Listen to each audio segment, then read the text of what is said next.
നമസ്കാരം. 2025 ജൂലൈ 11 ഉച്ച കഴിഞ്ഞ് 1:10 കാണും.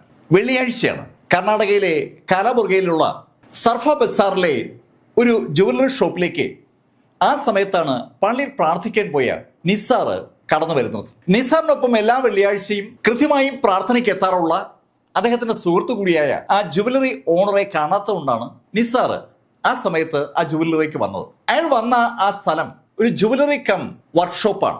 സമീപത്തുള്ള ജുവലറികൾക്ക് ആവശ്യമായ ആഭരണങ്ങൾ നിർമ്മിച്ചു കൊടുക്കുന്ന വർക്ക്ഷോപ്പ് നടത്തുന്ന സ്വർണ്ണപ്പണിക്കാരനായ സുഹൃത്തിന്റെ ആ ഷോപ്പിലേക്ക് നിസാർ കടന്നു കയറുമ്പോൾ 1 മണി കഴിഞ്ഞ് 15 മിനിറ്റാണ് സമയം. നിസാർ അകത്തേക്ക് കടന്നപ്പോൾ അയാൾ ശരിക്കും ഞെട്ടിപ്പോവുകയാണ്. അവിടെ അയാളുടെ സുഹൃത്ത് മാറത്തുള്ള മാലിക്കിനെ കസേരയിൽ കെട്ടിയിരുത്തിയിരിക്കുന്ന കാഴ്ചയാണ് നിസാർ കണ്ടത്. മാറത്തുള്ളയുടെ വായ്ക്കകത്ത് തുണി കുത്തികയറ്റി വെച്ചിരിക്കുകയാണ്. ആ കാഴ്ച കണ്ടതും നിസാർ ഓടി മാറത്തുള്ളയുടെ അടുത്തെത്തി വായിൽ നിന്ന് ആ തുണി വലിച്ചെടുത്തു. മാറത്തുള്ളയുടെ കൈകളും കാലുകളും ആ കസേരയുമായി ബന്ധിപ്പിച്ചിരിക്കുകയാണ്. നിസാർ മാറത്തുള്ളയുടെ ആ കൈയിലെയും കാലിലെയും കെട്ടുകൾ അഴിച്ചിട്ട് മാറത്തുള്ളോട് ചോദിച്ചു, ഏയ് എന്താ പറ്റിയേ? മാറത്തുള്ള ശരിക്കും കിതയ്ക്കുന്നുണ്ട്. അയാൾ കിതയ്ക്കുന്ന കണ്ടതും നിസാർ ആ ഷോപ്പിൽ തന്നെയുള്ള ഒരു ജഗ്ഗിൽ നിന്ന് വെള്ളമെടുത്ത് കുടിക്കാനായി മാറത്തുള്ളയ്ക്ക് കൊടുത്തു. കുറച്ച് വെള്ളം കുടിച്ചു കഴിഞ്ഞപ്പോഴാണ് മാറത്തുള്ളയ്ക്ക് ശരിക്കും ഒരു ആശ്വാസമായത്. ഇത്രയും സമയം വായ്ക്കകത്തേക്ക് ആ തുണി കുത്തിക്കയറ്റി വെച്ചിരുന്നപ്പോൾ അയാൾ ശരിക്കും വിമർശപ്പെടുകയായിരുന്നു. അയാൾ സുഹൃത്തായ നിസാറിനോട് പറഞ്ഞു, ഇവിടെ 2-3 പേർ വന്നിരുന്നു, അവരാ എന്നെ കെട്ടിയിട്ടത്. ഏയ് മാറത്തുള്ള, നിന്നെ കെട്ടിയിട്ടിട്ട് അവർ വേറെ എന്തെങ്കിലും ചെയ്തു? അവരിവിടെയുള്ള സ്വർണ്ണമെല്ലാം എടുത്തുകൊണ്ടുപോയി. ഉടൻ തന്നെ മാറത്തുള്ള മറുപടിയും പറഞ്ഞു. അത് കേട്ടതും നിസാർ മാറത്തുള്ളയോട് ഉടൻ തന്നെ പോലീസിനെ വിവരം അറിയിക്കാൻ പറഞ്ഞു. ആ നിമിഷത്തിൽ മാറത്തുള്ള അവിടെയുള്ള ഫോണിലൂടെ സമീപത്തുള്ള പോലീസ് സ്റ്റേഷനിൽ വിവരം അറിയിച്ചു. ബ്രഹ്മപൂർ പോലീസ് സ്റ്റേഷനിൽ വിവരം മാറത്തുള്ള വിളിച്ചു പറയുമ്പോൾ നിസാർ ഷോപ്പിന് പുറത്തെത്തി നിസാർ അടുത്തുള്ള കടക്കാരോടൊക്കെ കാര്യം പറഞ്ഞു. നിസാർ പറഞ്ഞ കാര്യം കേട്ടതും ശരിക്കും അമ്പരന്ന് പോയ ആ സമീപത്തുള്ള കടക്കാര് ഓടി ആ ജുവലറി ഷോപ്പിനടുത്തേക്ക് വന്നു. അവരെല്ലാവരും അമ്പരന്ന് നിൽക്കുകയാണ്. ആ ഓടിയെത്തിയ ആളുകൾ കടയ്ക്കുള്ളിലേക്ക് കയറാൻ പോയതും നിസാർ അവരെ തടഞ്ഞു. നിസാർ അവരോട് പറഞ്ഞു, വേണ്ട പോലീസ് വരട്ടെ. പോലീസിന് സ്വാഭാവികമായിട്ടും ക്രൈം സീൻ പരിശോധിക്കേണ്ടി വരും. ആ ക്രൈം സീനിലേക്ക് ആളുകൾ ഇടിച്ചു കയറിയാൽ അവിടെ ഉണ്ടാകാൻ സാധ്യതയുള്ള തെളിവുകൾ നഷ്ടപ്പെടാൻ സാധ്യതയുണ്ടെന്നുള്ള കാര്യം നിസാറിന് അറിയാം. നിസാർ അതുകൊണ്ടാണ് ആളുകളെ തടുത്തത്. ഈ സമയത്ത് മാറത്തുള്ള ആ ഷോപ്പിൽ നിന്ന് പുറത്തേക്ക് വന്നു. അയാളുടെ വിറയിൽ മാറിയിട്ടില്ല. മാറത്തുള്ളയോടായി ആളുകൾ കാര്യം ചോദിച്ചതും നടന്ന കാര്യങ്ങളൊക്കെ മാറത്തുള്ള ആളുകളോട് പറഞ്ഞു. മാറത്തുള്ള ആളുകളോട് കാര്യം പറഞ്ഞുകൊണ്ടിരിക്കുമ്പോഴാണ് പോലീസ് അവിടെ എത്തുന്നത്. പോലീസിനോടും മാറത്തുള്ള കാര്യങ്ങൾ വിശദീകരിച്ചു. അന്ന് പകൽ 12 മണി കഴിഞ്ഞ് 15 മിനിറ്റ് ആയപ്പോഴാണ് 3 ആളുകൾ ആ ഷോപ്പിനുള്ളിലേക്ക് കടന്നു വന്നത്. അവര് മാസ്ക് ഉപയോഗിച്ച് അവരുടെ മുഖം മറച്ചിട്ടുണ്ടായിരുന്നു. വന്ന ആളുകളുടെ കയ്യിൽ തോക്കുണ്ടായിരുന്നു, അതുപോലെ കത്തിയും. തോക്കും കത്തിയുമായി മാറത്തുള്ളയെ ശബ്ദിക്കാൻ അനുവദിക്കാതെ മാറത്തുള്ളയുടെ വായിലേക്ക് തുണി കുത്തി കയറ്റുകയായിരുന്നു. അതിനുശേഷം അവർ കൊണ്ടുവന്ന കയറുപയോഗിച്ച് മാറത്തുള്ളയെ അയാൾ ഇരുന്ന കസേരയിൽ തന്നെ അവർ ബന്ധിക്കുകയായിരുന്നു. അങ്ങനെ ചെയ്തതിന് ശേഷം ലോക്കർ തുറന്ന് അവിടെ ഉണ്ടായിരുന്ന സ്വർണവും ക്യാഷും എടുത്തുകൊണ്ട് അവർ അതിവേഗം പുറത്തുപോയി. മാറത്തുള്ള പറഞ്ഞ ആ കഥ വല്ലാത്തൊരു അമ്പരപ്പോടുകൂടിയാണ് പോലീസ് കേൾക്കുന്നത്. പട്ടാപ്പകലാണല്ലോ ഈ മോഷണം നടന്നിരിക്കുന്നത്. മാറത്തുള്ളയോടായി പോലീസ് ചോദിച്ചു, അല്ല എത്ര സ്വർണമാ പോയത്? സാർ, ഒരു 805 ഗ്രാം സ്വർണം പോയി കാണും. 805 ഗ്രാം എന്ന് പറയുമ്പോൾ നമുക്ക് ഊഹിക്കാം, 8 ഗ്രാമാണ് ഒരു പവൻ. 100 പവൻ സ്വർണമാണ് നഷ്ടമായിരിക്കുന്നത്. 100 പവന്റെ ഇന്നത്തെ വിലയും നമുക്ക് ഊഹിക്കാവുന്നതാണ്. ഒരു ഹ്യൂജ് എമൗണ്ട് സ്വർണം ആ ജുവലറിയിൽ നിന്ന് പോയിരിക്കുകയാണ്. അതിനൊപ്പം ജുവലറിയിൽ ഉണ്ടായിരുന്ന 4.8 ലക്ഷം രൂപയും നഷ്ടമായ കാര്യം മാറത്തുള്ള പോലീസിനോട് സൂചിപ്പിച്ചു. ഒരു വൻ കൊള്ള അതും പട്ടാപ്പകൽ നടന്നിരിക്കുന്ന വിവരം അറിഞ്ഞതും ഹയർ ഒഫീഷ്യൽസ് ആ ജുവലറിയിലേക്ക് ആ സമയത്ത് തന്നെ എത്തി. ഈ സമയത്ത് ആ ബ്രഹ്മപൂർ സ്റ്റേഷനിലെ പോലീസ് ഉദ്യോഗസ്ഥർ ആ ഷോപ്പിലെ CCTV വിഷ്വലുകൾ പരിശോധിച്ചു തുടങ്ങി. നേരത്തെ മാറത്തുള്ള പറഞ്ഞ കാര്യം 100% ശരിയാണ്. ആ ഷോപ്പിനുള്ളിലേക്ക് 12 മണി കഴിഞ്ഞ് 15 മിനിറ്റ് ആയപ്പോൾ മുഖമൂടി ധരിച്ച 3 ആളുകൾ കടന്നു വരുന്നത് വിഷ്വലുകളിൽ വ്യക്തമാണ്. ആ വ്യക്തികൾ വന്ന ഉടൻ തോക്ക് ചൂണ്ടി മാറത്തുള്ളയെ നിശബ്ദനാക്കി. അതിനുശേഷം മാറത്തുള്ളയുടെ വായിലേക്ക് തുണി കുത്തി കയറ്റുന്നുണ്ട്. മാറത്തുള്ളയ്ക്ക് എന്തെങ്കിലും ചെയ്യാൻ കഴിയുമ്പോൾ അവർ മാറത്തുള്ളയെ അവിടെയുള്ള ഒരു കസേരയിൽ കൈയും കാലും കെട്ടി ബന്ധിപ്പിക്കുകയായിരുന്നു. ആ സംഭവമൊക്കെ അതുപോലെ തന്നെ CCTVയിൽ പതിഞ്ഞിട്ടുണ്ട്. CCTVയിൽ പതിഞ്ഞ ആ വിഷ്വലുകളിൽ ഒന്നുകൂടി സൂക്ഷിച്ചു നോക്കുന്ന പോലീസിന് ഒരു സംശയം. ആ കടയ്ക്കുള്ളിലേക്ക് കടന്ന ആ 3 മുഖമൂടിധാരികളും കടയിലേക്ക് കടക്കുന്നതും മാറത്തുള്ളയുടെ അടുത്ത് വരുന്നതും അതിശയം ഉണ്ടാക്കുന്ന കാര്യങ്ങളല്ല. പക്ഷെ അതിനുശേഷമുള്ള അവരുടെ ആക്ടിവിറ്റി പോലീസിൽ ഒരു അതിശയം ജനിപ്പിക്കുന്നുണ്ട്. ആ അതിശയത്തിന്റെ കാരണം ആ കൊള്ളക്കാർ നടത്തിയ നീക്കത്തിന്റെ കൃത്യതയാണ്. ആ കൊള്ളക്കാരോട് മാറത്തുള്ള ലോക്കറിന്റെ കാര്യം പറഞ്ഞിട്ടേയില്ല. പക്ഷേ ആ കൊള്ളക്കാർക്ക് ലോക്കർ എവിടെ ഇരിക്കുന്നു എന്ന് കൃത്യമായിട്ട് അറിയാം. മാറത്തുള്ള വായിലേക്ക് തുണി കുത്തിക്കയറ്റി അയാളെ നിശബ്ദനാക്കി കസേരയിൽ ബന്ധിപ്പിച്ച അവർ അതിവേഗം ലോക്കർ നേരെ നടന്നു ചെല്ലുന്നതും ലോക്കർ തുറക്കുന്നതും അവിടെ ഉണ്ടായിരുന്ന ആഭരണങ്ങളും അതുപോലെ പണവും അവരുടെ ബാഗിനകത്തേക്ക് നിറയ്ക്കുന്നതും അതിനുശേഷം അതിവേഗം പുറത്തിറങ്ങുന്നതും വിഷ്വലിൽ വ്യക്തമാണ്. നല്ല പരിചയമുള്ള ആളുകളുടെ ഒരു രീതി എന്തായാലും പോലീസിന് അതിനകത്ത് കാണാൻ പറ്റി. പരിചയക്കാരായ ആരുമാണ് അവിടേക്ക് കടന്നു വന്നിരിക്കുന്നത്. ആ കാര്യം ഉറപ്പായതും അന്വേഷണത്തിന് നേതൃത്വം കൊടുക്കുന്ന അഡീഷണൽ കമ്മീഷണർ ഓഫ് പോലീസ് 5 ഗ്രൂപ്പുകളായി പോലീസ് രംഗം തിരിച്ചു. ഓരോ ഗ്രൂപ്പിനും വ്യത്യസ്ത ഡ്യൂട്ടികളാണ് അദ്ദേഹം അസൈൻ ചെയ്തത്. ഒരു ടീമിന്റെ ജോലി എന്ന് പറയുന്നത് ഈ ഷോപ്പിൽ കണ്ടതുപോലെ CCTV മറ്റ് ഷോപ്പുകളിലും ഉണ്ടാവും. ആ കടകളിലേക്ക് ചെന്ന് അവിടെയുള്ള വിഷ്വലുകൾ ശേഖരിക്കണം. അതിനൊപ്പം റോഡിലുമുള്ള വിഷ്വലുകൾ ശേഖരിക്കണം. ആ വിഷ്വലുകൾ സമഗ്രമായി അപഗ്രഥിച്ചാൽ ഉറപ്പായും ആ കൊള്ള നടത്തിയ ആളുകളിലേക്കുള്ള എന്തെങ്കിലും ക്ലൂ ലഭിക്കും. ഒരു ടീം അങ്ങനെ ചെയ്യുമ്പോൾ രണ്ടാമത്തെ ടീം ഈ മാറത്തുള്ളയെ വിശദമായി ചോദ്യം ചെയ്യുകയാണ്. മാറത്തുള്ളയിൽ നിന്ന് എന്തെങ്കിലും ഇൻഫർമേഷൻ കിട്ടുമോ എന്നറിയാനുള്ള ഒരു ശ്രമത്തിലാണ് ആ ടീം. മൂന്നാമത്തെ ടീം സമാന സ്വഭാവത്തിൽ എവിടെയെങ്കിലും ഏതെങ്കിലും ക്രൈം ഇതിനു മുമ്പ് നടന്നിട്ടുണ്ടോ എന്നുള്ള ഒരു അന്വേഷണത്തിലാണ്. അങ്ങനെ നടന്നിട്ടുണ്ടെങ്കിൽ അതിന്റെ മോഡസ് ഓപ്പറാൻഡി എന്തായാലും ഇതിനുണ്ടാവും. ഒരേ ശൈലിയിൽ മോഷ്ടിക്കാൻ, ഒരേ ശൈലിയിൽ ക്രൈം ചെയ്യാൻ പല കള്ളന്മാർക്കും ഒരു ത്വരയുണ്ടാവും. ഒരേ കാര്യം തന്നെ ആവർത്തിക്കാനുള്ള ആ ത്വര അവരുടെ ഒരു ഐഡന്റിറ്റിയാണ്. മോഡസ് ഓപ്പറാൻഡി സെയിം ആണെങ്കിൽ ഏത് ഗ്രൂപ്പാണ് മോഷ്ടിച്ചത് കൃത്യമായിട്ട് അറിയാം. ആ ഗ്രൂപ്പിന്റെ കാര്യത്തെക്കുറിച്ച് ആലോചിച്ചപ്പോഴാണ് അന്വേഷണ സംഘത്തിന് ഒരു കാര്യത്തിൽ ഒരു ധാരണ വരണമെന്ന് തോന്നിയത്. ആ ധാരണ ഉണ്ടാക്കേണ്ടത് ആ ജ്വല്ലറി ഓണറുമായി ബന്ധിപ്പിച്ചാണ്. ജ്വല്ലറി ഓണറോട് കാര്യങ്ങൾ ചോദിക്കുന്ന പോലീസിന് ഉടൻ തന്നെ നിർദ്ദേശം ലഭിച്ചു. അവര് ജ്വല്ലറി ഓണറോട് ചോദിച്ചു, അല്ല ഈ വന്ന ആളുകൾ എന്തെങ്കിലും സംസാരിക്കുന്നത് കേട്ടായിരുന്നു? വന്ന ആളുകൾ കർണാടകക്കാരാണോ അതോ മറ്റ് സ്റ്റേറ്റുകളിൽ നിന്നുള്ള ആളുകളാണോ എന്ന് തിരിച്ചറിയണമല്ലോ. അങ്ങനെ ആ ചോദ്യം മാറത്തുള്ളയോട് ചോദിച്ചതും മാറത്തുള്ള പെട്ടെന്ന് എന്തോ ഓർത്തതുപോലെ പോലീസിനോട് പറഞ്ഞു, അവര് പരസ്പരം ഹിന്ദിയിലാണ് സംസാരിച്ചത്. കർണാടകക്കാരല്ലാത്ത ആളുകളാണ് അങ്ങോട്ടേക്ക് വന്നതെന്നുള്ള വ്യക്തമായ സൂചന മാറത്തുള്ളയുടെ ആ മറുപടിയിലുണ്ട്. ഒരുപാട് ക്രൈം നടക്കുന്ന ഒരു കാലഘട്ടമാണല്ലോ ഇത്. UP-യിലും ബീഹാറിലുമുള്ള തിരുട്ട് ഗ്രാമങ്ങളിൽ നിന്ന് പലപ്പോഴും ഇതേപോലുള്ള സംഘങ്ങൾ ജുവലറികളെയും ATM-കളെയും ബാങ്കുകളെയും ലക്ഷ്യമിട്ട് എത്താറുണ്ട്. അത്തരത്തിലുള്ള ഏതോ ഗ്യാങ് ആണ് അവിടെ എത്തിയെന്നുള്ള ഒരു ഏകദേശ ധാരണ മാറത്തുള്ളയുടെ മറുപടിയിൽ നിന്ന് പോലീസ് ലഭിച്ചു. ഈ സമയത്ത് നാലാമത്തെ ടീം ജുവലറിക്ക് സമീപമുള്ള ആളുകളെ ചോദ്യം ചെയ്യുകയാണ്. ചോദ്യം ചെയ്യലാണോ വിവരങ്ങൾ ശേഖരിക്കലാണോ എന്ന് കൃത്യമായും നമുക്ക് വേർതിരിച്ച് പറയാൻ കഴിയാത്ത ശൈലിയിലുള്ള ഒരു ഇൻട്രോഗേഷൻ എന്ന് വേണമെങ്കിൽ പറയാം. ചുറ്റുമുള്ള എല്ലാ ഷോപ്പുകളിലെയും ജീവനക്കാരെയും ഉടമകളെയും അവിടെ ആ സമയത്തുണ്ടായിരുന്ന ആൾക്കാരെ ഒക്കെ ചോദ്യം ചെയ്യലിന് വിധേയമാക്കി. അവരെ ചോദ്യം ചെയ്താൽ എന്തെങ്കിലും കിട്ടുമെന്നുള്ള കാര്യം പോലീസിന് അറിയാം. അവരാരും കാണാതെ കള്ളന്മാർ ഈ ഷോപ്പിലേക്ക് ആ സമയത്ത് കടന്നു വരാൻ ഒരു സാധ്യതയുമില്ല. സാധാരണഗതിയിൽ ഈ മാറത്തുള്ള 12:30 ആകുമ്പോൾ ഷോപ്പ് അടച്ചിട്ട് പള്ളിയിലേക്ക് പോകും. പിന്നെ ഒരു 1:15 ആകുമ്പോഴാണ് അയാൾ മടങ്ങി വരിക. അയാൾ പള്ളിയിൽ പോകാൻ തയ്യാറെടുക്കുന്നതിന് മുന്നേ കൃത്യം 12:15 ആ കടയ്ക്കുള്ളിലേക്ക് ആ മുഖമൂടിധാരികൾ കടന്നിരിക്കുന്നത്. ആ മുഖമൂടിധാരികളുടെ ആ പ്രവർത്തനത്തിൽ നിന്ന് ഒരു കാര്യം വ്യക്തമാണ്. മാറത്തുള്ളയുടെ ശൈലിയെക്കുറിച്ച് അവർക്ക് വ്യക്തമായ ധാരണയുണ്ട്. മാറത്തുള്ളയുടെ ആ കടയിൽ ഉച്ചയ്ക്ക് വന്നതുകൊണ്ട് കാര്യമില്ല എന്നറിയാവുന്ന ആളുകൾ സാധാരണ രീതിയിൽ ഉച്ചയ്ക്ക് അവിടെ വരത്തില്ല. മാറത്തുള്ളയുമായി ബന്ധപ്പെടുന്ന ആളുകൾക്ക് മാറത്തുള്ള പള്ളിയിൽ പോകുമെന്നുള്ള കാര്യം അറിയാം. അതറിയാവുന്ന ആരുമാണ് പള്ളിയിൽ പോകുന്നതിന് മുമ്പേ മാറത്തുള്ളയുടെ അടുത്ത് എത്താൻ തീരുമാനിച്ചത്.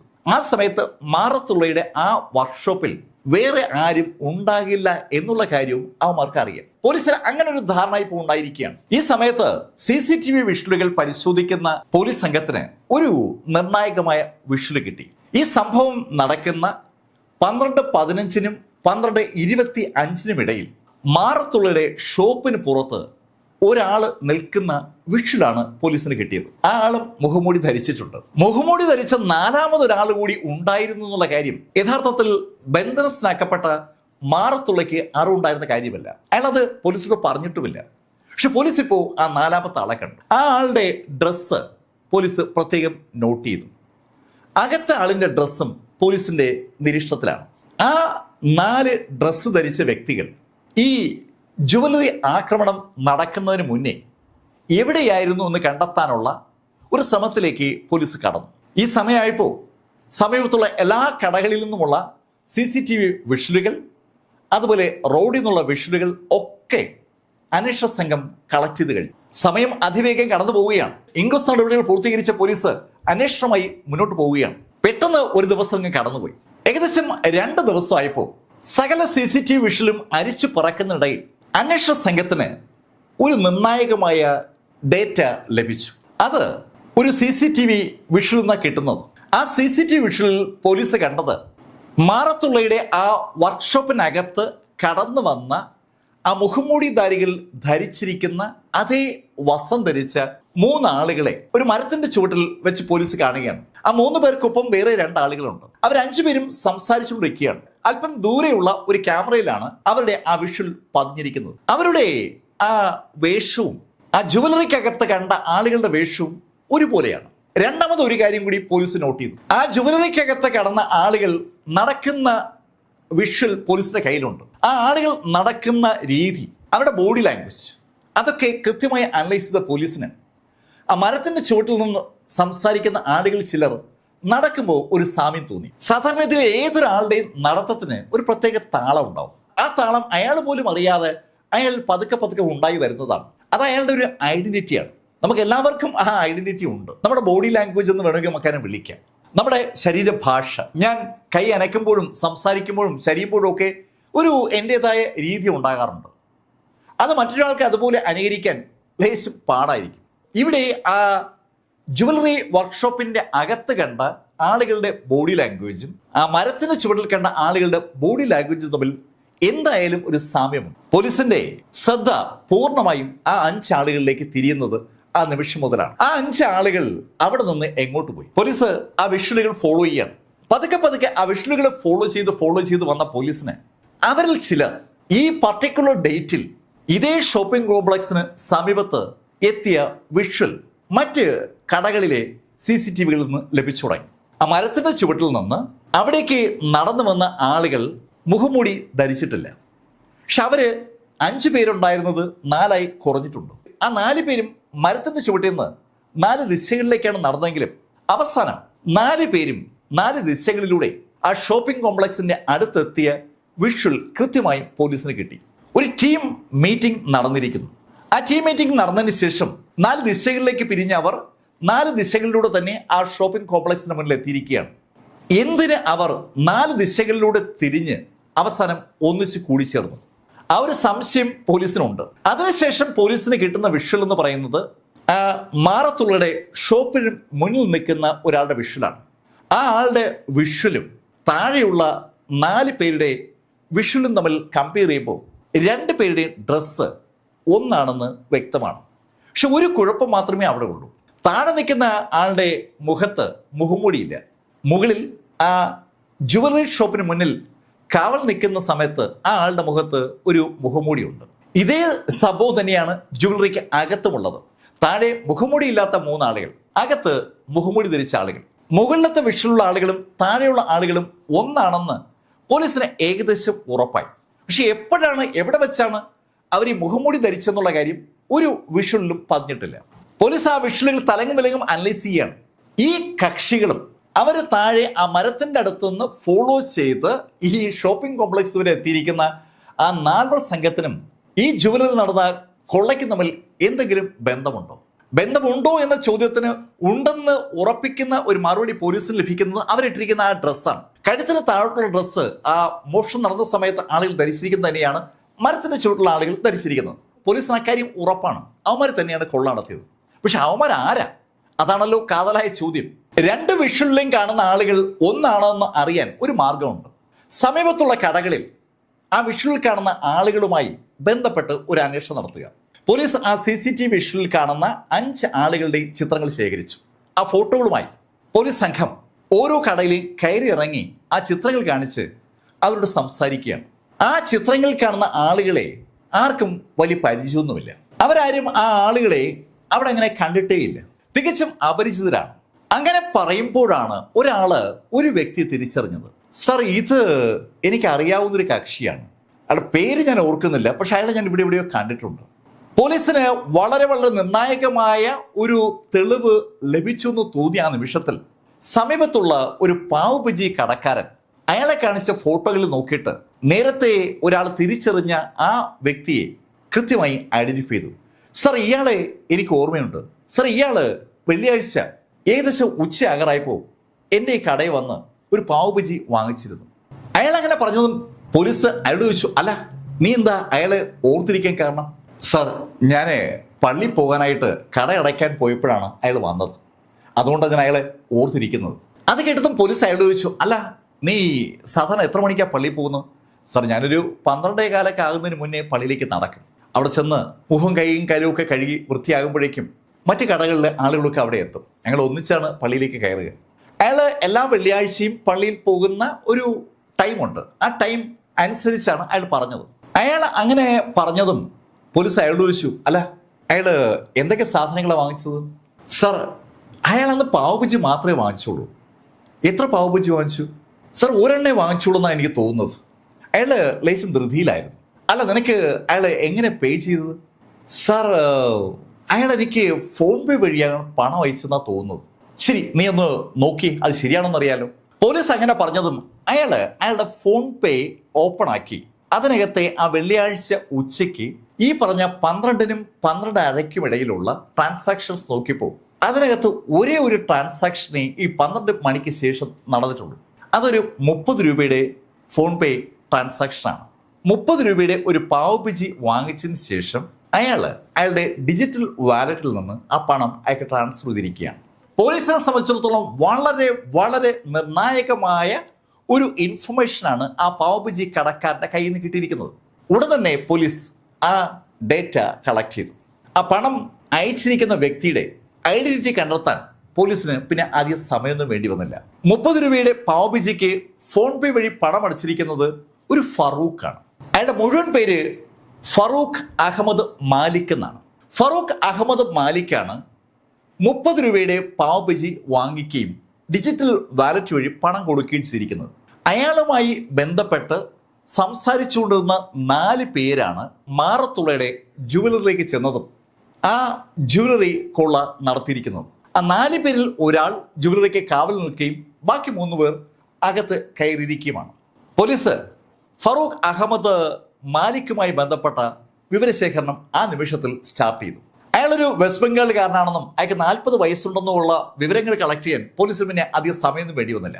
പോലീസ് അയാളെക്കുറിച്ചുള്ള വിവരങ്ങൾ ശേഖരിച്ചു തുടങ്ങുമ്പോൾ തന്നെ ആ ഷോപ്പിംഗ് കോംപ്ലക്സിന് ചുറ്റുവട്ടത്തുള്ള ആളുകൾ ചിലർ അയാളെ തിരിച്ചറിഞ്ഞു. അയാൾ ആദ്യം തിരിച്ചറിഞ്ഞത് സാക്ഷാൽ മാറത്തുള്ള തന്നെയാണ്. മാറത്തുള്ള അയാളുടെ ഫോട്ടോ കണ്ടതും പോലീസിനോട് പറഞ്ഞു, സാർ ഇയാള് ഇവിടെ സമീപത്ത് ഒരു ജുവലറി നടത്തിയിരുന്നതാണ്, ഞാനും ഇയാൾക്ക് ആഭരണങ്ങൾ ഉണ്ടാക്കി കൊടുത്തിട്ടുണ്ട്.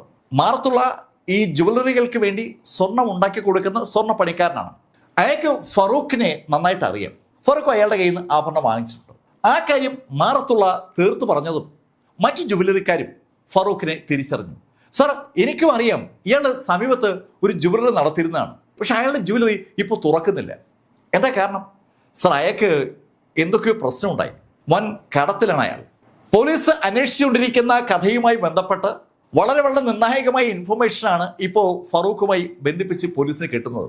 ഫറൂഖ് അഹമ്മദ് മാലിക് ഈ മാറത്തുള്ളയുടെ ഒരു കസ്റ്റമർ ആണല്ലോ, അതുകൊണ്ട് തന്നെ ആ കസ്റ്റമറുടെ നമ്പർ മാറത്തുള്ളയുടെ കൈവശമുണ്ട്. ഫറൂഖിന്റെ ഫോൺ നമ്പർ കിട്ടിയതും പോലീസ് ഫറൂഖ് അഹമ്മദ് മാലിക്കിന്റെ കോൾ ഡേറ്റ റെക്കോർഡ് കളക്ട് ചെയ്തു.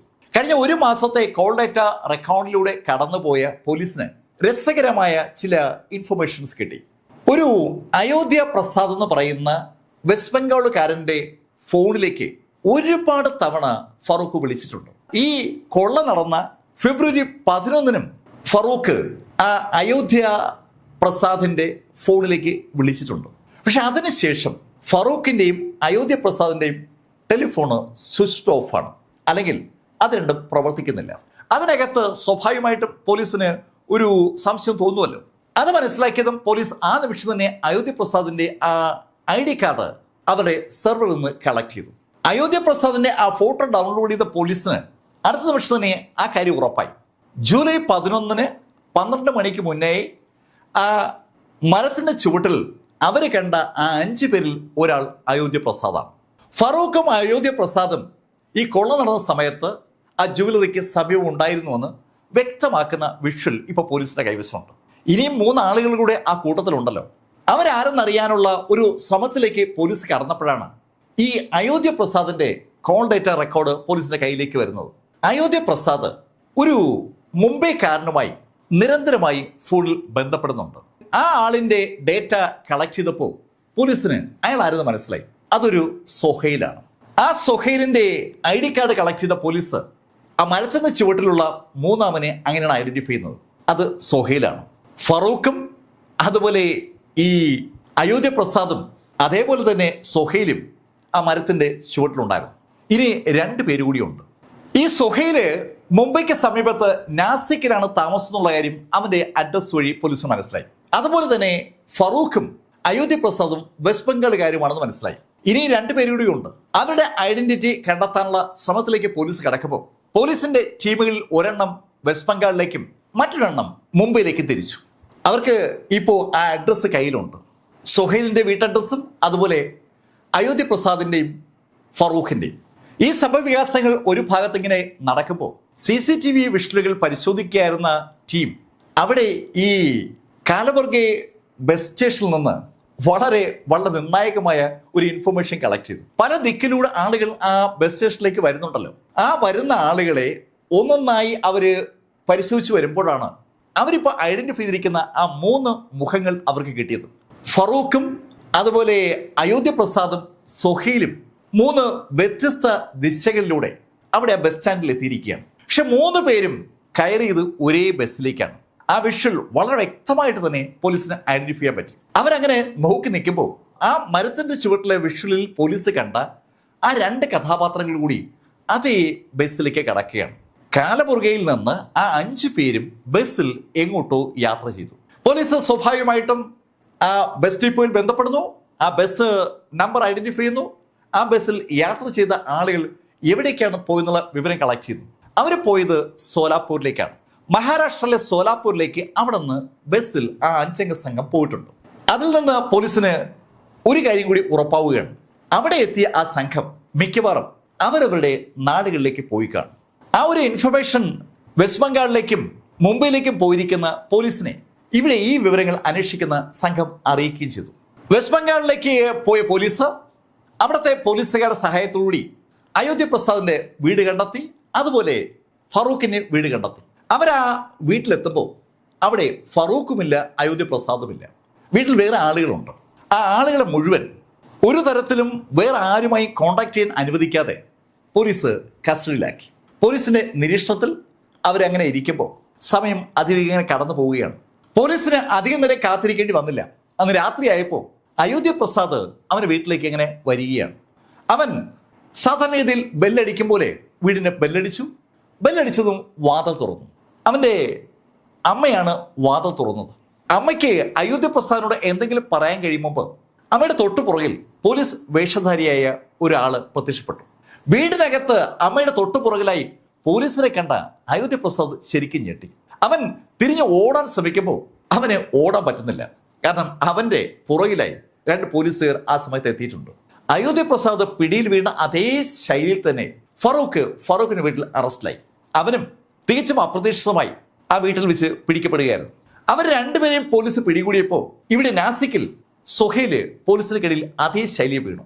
3 പേരും അവരവരുടെ വീടുകളിലേക്ക് മടങ്ങി എത്തിയതാണ്. ഈ 3 പേരെയും പൊക്കിയ പോലീസ് ബാക്കി 2 പേരുടെ ഇൻഫർമേഷൻ കളക്ട് ചെയ്യുമ്പോൾ അവർ 2 പേരെയും ഈ സൊഹൈലാണ് പരിചയപ്പെടുത്തുന്നുള്ള കാര്യം സൊഹൈല് പോലീസിനോട് പറഞ്ഞു. മുംബൈയിൽ നിന്ന് ഈ കാലബുർഗയിലേക്കുള്ള യാത്രക്കിടയിൽ അവൻ പരിചയപ്പെട്ട 2 കക്ഷികളാണ് അവർ 2 പേരും. അത് ഒരു അർബാസും പിന്നെ സാജിദുമാണ്.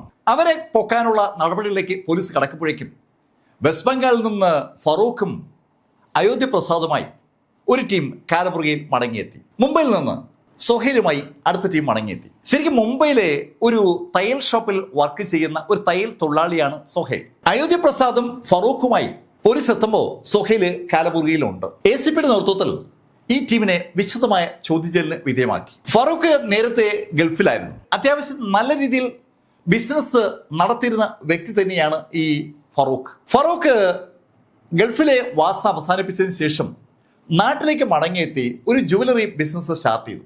പക്ഷെ കഴിഞ്ഞ ഒരു 3-4 മാസം കൊണ്ട് ഫറൂഖിന് ഏകദേശം ഒരു 40 ലക്ഷം രൂപയുടെ കടബാധ്യതയുണ്ടായി. അതിൽ അയാൾ ആകെ തകർന്നപ്പോഴാണ് എന്തെങ്കിലും ചെയ്ത് പണം ഉണ്ടാക്കിയതിനെ കുറിച്ച് ഒരു ആലോചന ഫറൂഖിന്റെ മനസ്സിലേക്ക് വന്നത്. ഫറൂഖ് പലപ്പോഴും സ്വർണം ഉണ്ടാക്കുന്നത് ഈ മാറത്തുള്ളയുടെ ആ വർക്ക്ഷോപ്പിൽ വെച്ചാണ്. ഫറൂഖ് കൊടുക്കുന്ന ഡിസൈനുകൾക്കനുസരിച്ച് ആഭരണം ഉണ്ടാക്കി കൊടുക്കുന്ന മാറത്തുള്ളയുടെ കയ്യിൽ ധാരാളം സ്വർണം ഉണ്ടാകുമെന്ന് ഫറൂഖിന് നന്നായിട്ട് അറിയാം. ആ വിവരം അറിയാവുന്ന ഫറൂഖ് മനസ്സിൽ ഒരു പ്ലാൻ ഉണ്ടാക്കി. മാറത്തുള്ളയുടെ ആ ഷോപ്പിൽ മാറത്തുള്ള അല്ലാതെ വേറെ ആരും ഇല്ലാത്ത ഒരു സമയം അത് എപ്പോഴാണെന്ന് ഫറൂഖിന് അറിയാം. വെള്ളിയാഴ്ച ഉച്ചയ്ക്ക് മിക്കവാറും മാറത്തുള്ള മാത്രമേ കാണൂ. ബാക്കിയുള്ള പിള്ളേരൊക്കെ നേരത്തെ പള്ളിയിലേക്ക് പോയി കഴിയും. മാറത്തുള്ള ഏകദേശം 12:30 ആയിട്ടേ അവിടെ നിന്ന് പള്ളിയിലേക്ക് പോകും. ഫറൂഖ് അനവധി തവണ ആ വർക്ക്ഷോപ്പിൽ വന്നിട്ടുള്ളത് കൊണ്ട് മാറത്തുള്ള ആ ആക്ടിവിറ്റി പഠിച്ചു വെച്ചിട്ടുണ്ട്. ആ വിവരം മനസ്സിലുള്ള ഫറൂഖ് തന്റെ പരിചയക്കാരനായ അയോധ്യ പ്രസാദിനോട് ആ ഐഡിയ പറഞ്ഞു. അയോധ്യ പ്രസാദ് ശരിക്കൊരു പ്രശ്നത്തിലാണ്. അയാളുടെ ഭാര്യയ്ക്ക് ഹാർട്ട് സംബന്ധമായ ഒരു വിഷയമുണ്ട്. അവളുടെ ചികിത്സയ്ക്ക് വേണ്ടി ഒരു വൻ തുക അയോധ്യ പ്രസാദിന് ഉടൻ വേണം. ആരെ കൊന്നിട്ടാണെങ്കിലും ആ പൈസ നേടണമെന്ന് അയോധ്യ പ്രസാദ് മനസ്സിൽ തീരുമാനിച്ചിരിക്കുമ്പോഴാണ് ഈ ഫറൂഖ് ഈ ഓഫറുമായി അയോധ്യ പ്രസാദിനെ സമീപിക്കുന്നത്. അയോധ്യ പ്രസാദിന് മുംബൈയിലുള്ള സൊഹൈലിനെ അറിയാം. അയോധ്യ പ്രസാദ് സൊഹൈലിനെ കോൺടാക്ട് ചെയ്തു. സൊഹൈലിന്റെ സുഹൃത്തുക്കളാണ് നേരത്തെ പറഞ്ഞ സാജിദും അയാളുടെ സുഹൃത്തും. കഥ വളരെ വ്യക്തമായിട്ട് ഫറൂഖ് പോലീസിനോട് പറയുകയാണ്. ആ 5 പേരും തുടർന്നുള്ള 1 മാസം വ്യക്തമായ ഒരു പ്ലാൻ ഉണ്ടാക്കിയത് മാറത്തുള്ളയുടെ ഷോപ്പിൽ നിന്ന് എങ്ങനെ ആ സ്വർണ്ണം അടിച്ചു മാറ്റാം. അങ്ങനെ ഒരു ആലോചനയാണ് അവർ നടത്തുന്നത്. അങ്ങനെ അവർ ആ ആലോചന നടത്താൻ വ്യക്തമായ ഒരു കാരണമുണ്ട്. മാറത്തുള്ള കടയിൽ സ്വർണ്ണപ്പണിക്കായി സ്വർണം എത്തിക്കുന്ന ആളുകൾ പലരും യഥാർത്ഥ സ്വർണത്തിന്റെ അളവ് പോലീസിനോട് ഒരു കാരണവശാലും പറയില്ല. അതായത് കള്ളക്കടത്തിലൂടെയും മറ്റു മാർഗങ്ങളിലൂടെയും പല ജുവലറികളിലും സ്വർണം എത്തും. മോഷണം നടത്തുന്ന കള്ളന്മാരൊക്കെ സ്വർണം വിൽക്കുന്നത് ജുവലറികളാണല്ലോ. അങ്ങനെയുള്ള സ്വർണത്തെ ഒരുക്കി കൊടുക്കുന്നത് മാറത്തുള്ളയാണ്. മാറത്തുള്ളയുടെ കയ്യിൽ കണക്കില്ലാത്ത സ്വർണം വരാനുള്ള സർവ്വ സാധ്യതയുണ്ട്. ഫറൂഖിന് വ്യക്തിപരമായി ആ കാര്യം അറിയാം. അതുകൊണ്ട് തന്നെ മാറത്തുള്ളയെ ടാർഗറ്റ് ചെയ്താൽ ഇഷ്ടംപോലെ സ്വർണം കിട്ടും. ആ കാര്യം അനവധി ദിവസത്തെ നിരീക്ഷണം കൊണ്ടും തന്റെ ലൈഫ് എക്സ്പീരിയൻസ് കൊണ്ടും ഫറൂഖ് മനസ്സിലാക്കിയ കാര്യമാണ്. ഫറൂഖും അതുപോലെ അയോധ്യ പ്രസാദും മാറത്തുള്ള ഷോപ്പിനെ കുറിച്ച് വ്യക്തമായിട്ട് സൊഹൈലിനോട് പറഞ്ഞെങ്കിലും കൊള്ള നടത്തേണ്ടത് യഥാർത്ഥ സൊഹൈലിൻ ടീമുമാണ്. അതുകൊണ്ട് തന്നെ സൊഹൈൽ ആ ഷോപ്പ് ഒന്നുകൂടി പഠിക്കാനായി തീരുമാനിച്ചു. അതിന്റെ അടിസ്ഥാനത്തിലാണ് സൊഹൈൽ ആ മാറത്തുള്ളയുടെ ഷോപ്പിൽ ചെല്ലുന്നത്. ജൂലൈ 9-നാണ് മാറത്തുള്ള കടയിലേക്ക് ശരിക്കും സൊഹൈൽ അവസാന വട്ട നിരീക്ഷണത്തിനായി ചെന്നത്. അയാൾ അവിടെ മാറത്തുള്ളയെ കാണാൻ ചെന്നത് ഒരു പ്രത്യേക കാര്യം പറഞ്ഞിട്ടാണ്. അയാളൊരു ഇലക്ട്രീഷ്യൻ ആണെന്നും ഞാൻ ഈ ഷോപ്പുകൾ കയറി ഇലക്ട്രിക് വർക്ക് ഉണ്ടോന്ന് നോക്കുകയാണെന്നുമാണ് അയാൾ മാറത്തുള്ളയോട് പറഞ്ഞത്. മാറത്തുള്ളയുടെ ഷോപ്പ് എന്ന് പറയുന്നത് ഒരു സ്വർണ്ണ പണിക്കാരന്റെ ഷോപ്പാണ്. അവിടെ സ്വർണ്ണ ഉരുപ്പടികൾ ഉണ്ടാക്കി കൊടുക്കുന്ന പ്രക്രിയയാണ് നടക്കുന്നത്. അവിടെ കറണ്ടുമായി ബന്ധപ്പെട്ട എന്തെങ്കിലും വിഷയം ഉണ്ടെങ്കിൽ സാധാരണ ഇതിൽ മാറത്തുള്ള തന്നെ ഒരു ഇലക്ട്രീഷ്യനെ വിളിക്കേണ്ട പതിവ്. ഇവിടെ ഇത് ആദ്യമായിട്ട് ഒരു ഇലക്ട്രീഷ്യൻ അങ്ങോട്ട് ചെന്ന് ജോലിയുണ്ടോ എന്ന് ചോദിക്കുകയാണ്. ഈ കാര്യം മാറത്തുള്ള പോലീസിനോട് പിന്നീട് ഓർത്തപ്പം റിപ്പോർട്ട് ചെയ്തിരുന്നു. അതിന്റെ കാരണം ഇപ്പോഴാണ് പോലീസിന് മനസ്സിലാകുന്നത്. സൊഹൈൽ അവിടെ പോയത് ആ ഷോപ്പിന്റെ ഒരു രീതി സ്വയം പഠിക്കാനാണ്. ഫറൂഖ് ആ ഷോപ്പിൽ അനവധി തവണ പോയിട്ടുണ്ട്. അയാളുടെ ഓർമ്മയിൽ നിന്ന് അയാൾ കാര്യങ്ങളൊക്കെ പറഞ്ഞിട്ടുണ്ടെങ്കിലും ഫറൂഖ് കൊള്ളയ്ക്ക് ഇറങ്ങത്തില്ല. കാരണം ഫറൂഖിനെ മാറത്തുള്ളയ്ക്ക് നന്നായിട്ട് അറിയാമല്ലോ. സൊഹൈൽ ആ ഷോപ്പ് നന്നായി പഠിച്ചതിന് ശേഷം അവർ ഫൈനൽ പ്ലാന് തീരുമാനിച്ചു. അങ്ങനെയാണ് ജൂലൈ 11-ന് ഉച്ചയ്ക്ക് 12:15 മോഷണം നടത്താമെന്നുള്ള ധാരണയിലേക്ക് അവരെത്തിയത്. പറഞ്ഞതുപോലെ അവർ ആ ഷോപ്പിലെത്തി, കാര്യങ്ങളൊക്കെ കംപ്ലീറ്റ് ചെയ്തു, സ്വർണവുമായി പുറത്തിറങ്ങി. അവർ നേരത്തെ കൂടി തീരുമാനിച്ച പ്രത്യേക പോയിന്റിൽ അവർ എത്തിച്ചേർന്ന് അവിടെ എത്തി അവർ ചെയ്തത് ഫറൂഖിന്റെ ആ അടഞ്ഞു കിടക്കുന്ന ഷോപ്പിൽ കൊണ്ടുപോയി ആ സ്വർണം ഉരുക്കുക എന്നുള്ളതാണ്. അവർ കുറച്ച് സ്വർണം ഒരുക്കി. അങ്ങനെ ഒരുക്കിയ സ്വർണത്തെ അവര് പിന്നീട് വിൽക്കുകയും ചെയ്തു. ഈ സംഭവവികാസങ്ങളൊക്കെ ഫറൂഖും കൂടെയുള്ള ആളുകളും പോലീസിനോട് സമ്മതിക്കുമ്പോൾ പോലീസ് യഥാർത്ഥത്തിൽ ഈ മാറത്തുള്ളയെ ചോദ്യം ചെയ്തുകൊണ്ടിരിക്കുകയാണ്. അതിന്റെ കാരണം ഈ ഫറൂഖ്, സൊഹൈൽ, അയോധ്യ പ്രസാദ് ഇവരുടെ കയ്യിൽ നിന്ന് പോലീസ് പിടിച്ചെടുത്ത സ്വർണത്തിന്റെ അളവാണ്. പോലീസ് പിടിച്ചത് 2.865 കിലോഗ്രാമാണ്. നേരത്തെ ഈ മാറത്തുള്ള പറഞ്ഞത് 805 ഗ്രാം സ്വർണമാണ് കളവ് പോയെന്നാണ്. ഇപ്പോൾ അയാൾ പറഞ്ഞതിനേക്കാൾ 2 കിലോയും 60 ഗ്രാമും കൂടുതൽ പോലീസിന് കിട്ടിയിരിക്കുകയാണ്. മാറത്തുള്ള യഥാർത്ഥത്തിൽ അയാളുടെ കടയിൽ നിന്ന് കളവ് പോയ സ്വർണത്തിന്റെ നല്ലൊരു അംശം കുറച്ചാണ് പോലീസിനോട് പറഞ്ഞത്. അതുകൊണ്ട് തന്നെ പരാതിക്കാരനായ മാറത്തുള്ളയാണ് പോലീസ് ഇപ്പോൾ വിശദമായി ചോദ്യം ചെയ്യുന്നത്. സർക്കാരിന് നികുതി കൊടുക്കാതെ കള്ള സ്വർണം വാങ്ങിച്ച് ആഭരണങ്ങളാക്കി മാറ്റി വിൽക്കുന്ന ഒരു ശൃംഖലയുടെ ഭാഗമാണ് മാറത്തുള്ള എന്ന ഒരു ശൈലിയിലാണ് പോലീസിന്റെ അന്വേഷണം ഒരു ഭാഗത്തൂടെ നീങ്ങുന്നത്. മാറത്തുള്ളയുമായി ബന്ധിപ്പിച്ച് അന്വേഷണം ഇപ്പോൾ കടുത്തു വരികയാണ്. അതേസമയത്ത് പോലീസിന്റെ മറ്റൊരു ടീം കിട്ടാതെ പോയ ആ 2 പ്രതികൾക്ക് വേണ്ടി തെരഞ്ഞുകൊണ്ടിരിക്കുകയാണ്. ഇതേ സമയത്ത് ACP പത്രക്കാരുടെ മുന്നിൽ പ്രത്യക്ഷപ്പെട്ട് എങ്ങനെയാണ് ഈ മോഷണം തെളിയിച്ചതെന്ന് വ്യക്തമാക്കുമ്പോൾ അതൊരു സെൻസേഷണൽ വാർത്തയായി മാറി. വെറും ഒരു പാവ് ബജ്ജിയാണ് ശരിക്കും പോലീസിനെ ഫറൂഖിലേക്ക് എത്തിച്ചത്. ഫറൂഖ് ഡിജിറ്റൽ പേയ്മെന്റ് വഴി ആ പാവ് ബജ്ജിയുടെ 30 രൂപ കൊടുത്ത ആ നിമിഷത്തിൽ ഫറൂഖ് വെട്ടിലായി എന്നതാണ് സത്യം. വെറും 4 ദിവസം കൊണ്ട് അതുകൊണ്ടാണ് പോലീസിന് ഈ പ്രതികളെ പിടിക്കാൻ പറ്റിയത്. പ്രതികളാകുന്ന ആളുകൾ ഉപേക്ഷിക്കുന്ന അല്ലെങ്കിൽ അശ്രദ്ധമായി കരുതുന്ന ചെറിയ ഒരു കാര്യം അതായിരിക്കും പോലീസിന് നിർണായകമായ തെളിവായി മാറുന്നത്. ഒരു പാവ് ബജ്ജി 2 കിലോയിലധികം സ്വർണം പിടിച്ചെടുക്കാൻ പോലീസിനെ സഹായിച്ച കഥ അതുകൊണ്ടാണ് ഞാൻ നിങ്ങളോട് സൂചിപ്പിച്ചത്. ഈ മോഷണത്തിന് വേണ്ടി ആളുകൾ പ്ലാൻ ചെയ്യുന്നത് കണ്ടാൽ നമ്മൾ ചിലപ്പോൾ അന്തം വിട്ടു. വളരെ കാര്യമായിട്ടാണ് പ്ലാൻ ചെയ്യുക. ലോകത്തിലെ മുഴുവൻ വജ്രങ്ങളും വന്ന് ചേരുന്ന സ്ഥലം ബെൽജിയമാണല്ലോ. ബെൽജിയത്തിന്റെ ആ തലസ്ഥാനത്ത് അതീവ സുരക്ഷയിൽ കോടാനുകോടി രൂപ വില വരുന്ന വജ്ര ശേഖരമുണ്ട്. ആ ശേഖരത്തെ അടിച്ചുകൊണ്ടുപോയ ഒരു വിരുദ്ധൻ, അയാൾ നടത്തിയ പ്ലാനിങ്, അതൊക്കെ നമ്മളൊന്ന് കണ്ടിരിക്കേണ്ടതാണ്.